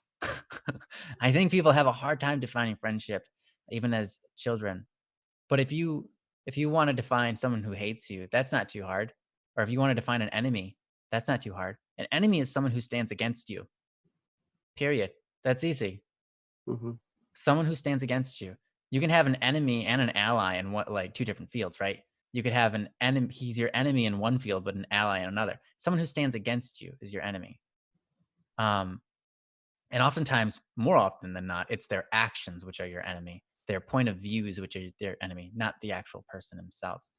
But, anyways, an enemy is someone who stands against you. A friend is someone stands with you or someone who stands for you. Um, and so, if you're a real friend, you're standing for them, you're standing with them, you're standing in hopes of raising up them as a person, increasing in them who they are, making them stronger, making them better. That's what a friend is there for. A friend is on your side, right? An enemy is against you, a friend is for you. So if you're for your friends, you got to treat them like that. And you got to let them know what's going on. Like that's how I would feel about it. It's like this guy is my buddy. We're in it together. We're in it to win it. Like this guy's my partner in whatever situation, right? Like this guy's my friend. That's what it means to be a friend. Like you're in it to win it together.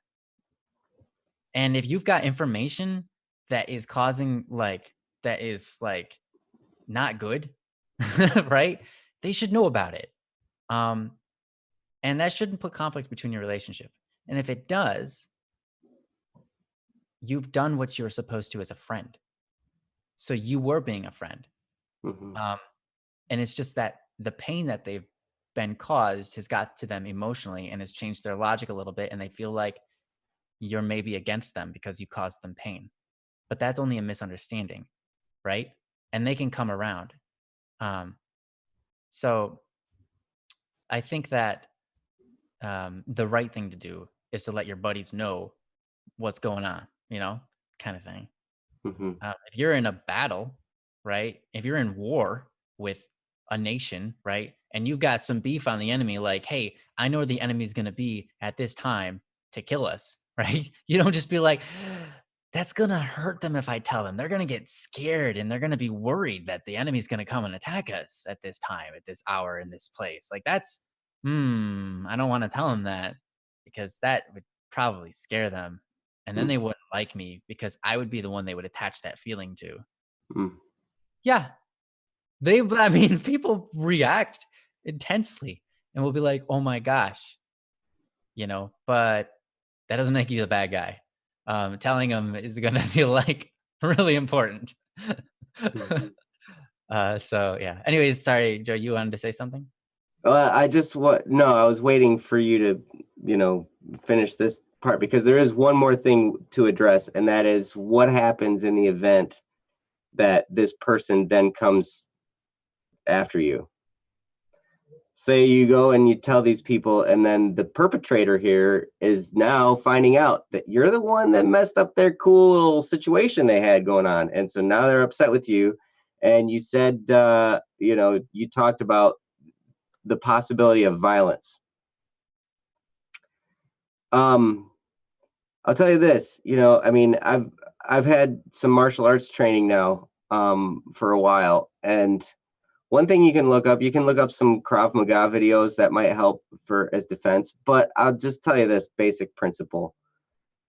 If you're being physically assaulted, then,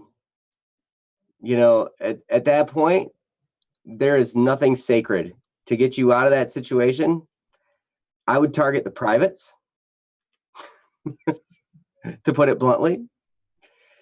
If someone is getting violent like that and coming after you and wanting to hurt you, wanting to cause damage to you, then, at that point it's like, all right, what are the sensitive areas, and those are your points. This isn't like, okay, we're gonna have a cool little fight with rules. It's like, no, this person is coming after you to attack you. Okay, been practicing Aikido, okay, for 4 years. Okay, perfect. Not worried about physical assault. You understand this stuff. But for anyone else out there who might be listening, if you're being physically attacked, the point is, get them away from you as quickly as possible. If you can incapacitate them by nailing them a good one where it hurts, that could be very effective in at least stopping the threat. And then they'll also remember you probably aren't somebody to tussle with unless they're wearing a protective layer in that area.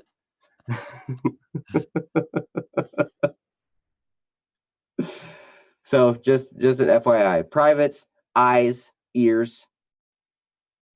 Yeah. It's funny. Like we would train our kids when my kids were in the Tiny Tiger program at martial arts. They're like, okay, what do you do when someone picks you up? Like somebody's gonna take you and they pick you up. First you yell a lot. You yell, help, help, help. You're not my mom and dad, stuff like that, right? You just yell. You're not my mom and dad. I wouldn't necessarily recommend saying that in this situation, but I think you should. You're a full grown man. If they come and attack you, help, help, help. You're not my mom and dad. Yep. You'll definitely get attention, but no. Yep. And he says, and now I have a flashback from Sherlock, discombobulate. And that was one of the moves. They'd say, okay, so you yell and then you go, eyes, eyes, neck, neck, ears, and then kick them in the privates, man. Privates, privates, privates, and then they drop you and you just do that and yell, keep yelling words, not just screaming, but yell words, help, help, get away from me, and just repeat, eyes, eyes, neck, neck, ears. The nose is a good one too. Those are the things that we would train our kids when they were really, really young. If someone's picking them up to take them away, those are the places to attack. Keaton, nice. Solar plex, instep, nose, groin. Yeah. Remember to sing. Sing. That was from what's the movie? Had Sandra Bullock in it. See, I told you, Kendra. Joe does know his movie stuff. Unlike myself. Judo throw. Yeah, there's awesome. Actually, I think probably next week I'll actually begin Krav Maga training. Oh man, deadly. Yeah, that's gonna get fun, I think. So far it's just been Taekwondo, which is great. I love Taekwondo. It's fun. And it's, you get all the flashy kicks and fun stuff like that. But yeah, Krav Maga is actually where it's like, all right, you're actually doing real world defense. You're trying to remove the threat. So nice. Hit him in his feelings. Hit him in his feelings. Oh, where it hurts the most. Oh. Nice. Yeah, a judo throw would be very effective. If you can get everything lined up right and just flop them down on the ground like that. That's good. Mm-hmm. I know now we're talking about physical violence. Sorry, this is Don't Worry Wednesday.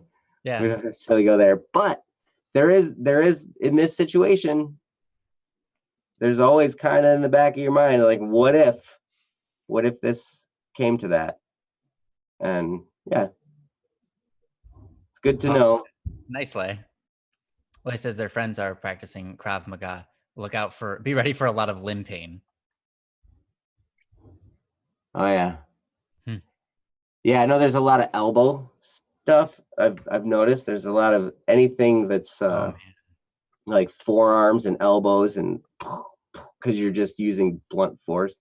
I mean, I Mm-hmm. remember a guy was I was kind of helping a person train Krav Maga. I was kind of like his dummy, Mm, and nice. some of the Like, stuff that's a that he good was end of the stick.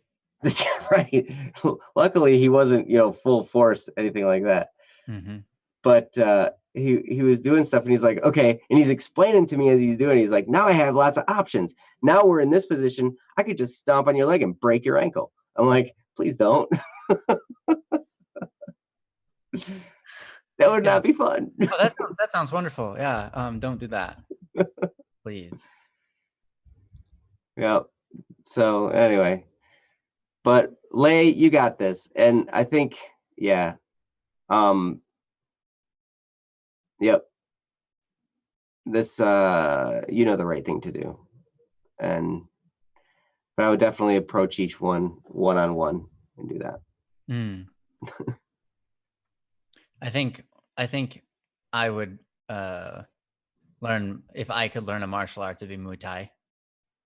Ooh, Um, that's a yeah, dangerous one too. that is very dangerous. So that's one of them that you actually. It's kind of like Krav Maga. You don't want to actually practice on anybody because it actually just like every move is a killer move. Hmm.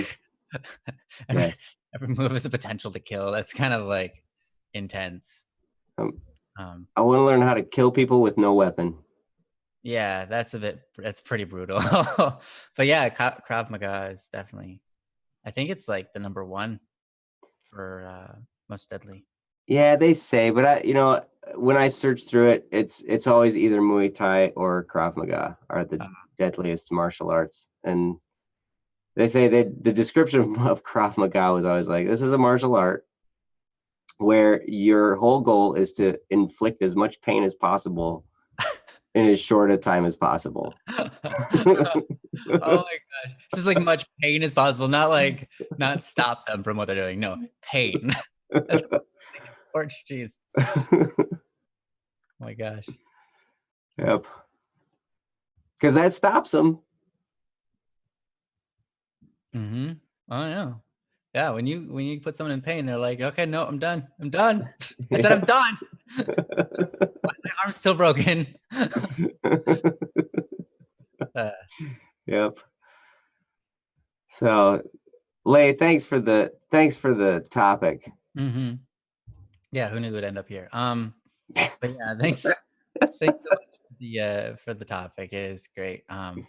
And I hope that you can figure out a way to get it across to people who you feel like you need to in a way that they are understanding and accept it and try to move forward with their life the best they can with the information that you give them.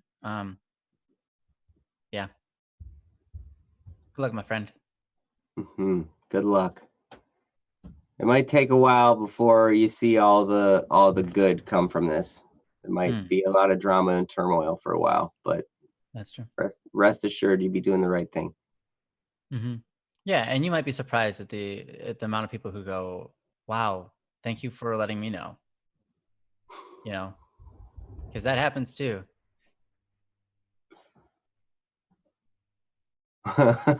White lies are blunt truth. Let's talk about martial arts. Nice, nice, Yes. Uh, fun. nice. Well, honestly, we don't have any people here or any more for the people that we have here with us right now. Hmm. Um, and we probably don't have enough time to do one anyways. It's kind of at an odd spot in this stream where it's almost 2 hours. It hasn't been quite 2 hours yet, but um, it's still probably best to shut it down at this point. Um,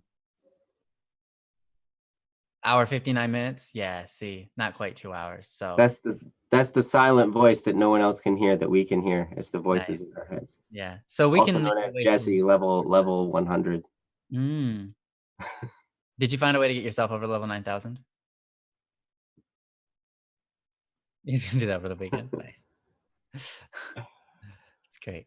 Man, it's Awesome. been great to see all of you. There's some names I haven't seen. Bravo Cube, Hyrule, some names that I haven't seen at least in a long time. Mm-hmm. Maybe it's just because I wasn't here last week. Box of Life. Yeah, Hyrule was here not too long ago, but I think he was here on a day that you weren't. I think he was here when Broman was here. Okay, gotcha. Yeah. And then Swilk, Yeah. Thanks for Keaton. You joining guys us. are awesome. I'm gonna start naming names and I'm gonna get in trouble. So sorry. All of you. I love you all. All of you, and by that I mean every one of you. And I don't want to say anybody's name because then all the other names will be jealous. They didn't get named. Hmm. And a special thanks to Princess for keeping it real in the chat. Mm-hmm. And thanks to Jesse for keeping us on for what is it? How long are we on now? 2 hours? 2 hours a minute? Yeah, 2 hours sweet. and 1 minute. Yes, Um, Princess, you're trying to get my attention.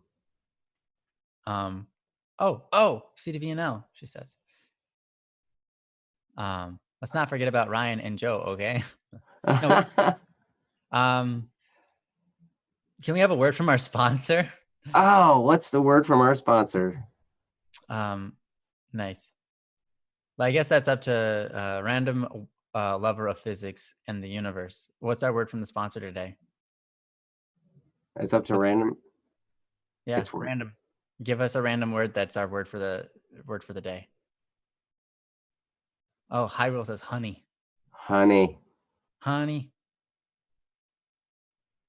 I think honey has an E in it. I could be wrong. I don't know how to spell In words. this case, it's got two N's and a Y, and that's perfect. That's fine by me. Oh, it's a browser extension that helps you get money. Exclamation marks. So, pie. Okay, random says that the word of the day is pie. Pie. Remember to do your math. Oh my! Here comes pie. 3.1415. Oh wow, I didn't never even heard this song before. This is great. So maybe is that copyright? That is from a movie that I saw in the theaters. It might not be on video yet. Actually, it might have was. Was it recent? Yeah, it was a kids movie. Got to see. God, what movie was that from? No, It was not the one about the amusement park. Anyway. No, I'm not a movie person. Wow, nice string of numbers there. Dang. Once new 66 numbers. Dang, man, that's incredible. That's crazy. That's a lot. Wonderland Park. I think, yes, that sounds right. There you have it. Wonder Park. Yes. Wonder Park. You can tell Keaton's a mom. She knows the kids' movies. Mm-hmm. Yep. That's awesome. That's true. Thank you. It was bothering me. Happy to help. Pie. Yes. All right. Well. Pie. Jesse's whispering in our ears about pie, by the way, guys. I don't know if you can hear it, but they can. Oh, they can. Okay. All right. So anyways, yes, thank you all for joining. It's been a wonderful time. Congeniality. I saw Yeah. that. Nice. And I hope you guys have a wonderful rest of your lifetime experience. And we will see you next Wednesday. Joe will be gone that time as well. Is that correct? I think this is the last Wednesday night game that there is, though. So this coming Wednesday, we'll see who we can get in here. Either way, it's going to be great. Mm-hmm. And we'll be back on Friday. But yeah, we'll see you soon. Yes. I love you guys so much, and I've missed you these past Wednesdays. Yeah, he really has. But hey, it's my son. Mm-hmm. You gotta do what you gotta do. I love them. Mm-hmm. We love you So guys. Have a good one. bye, Bye guys. bye. Bye bye.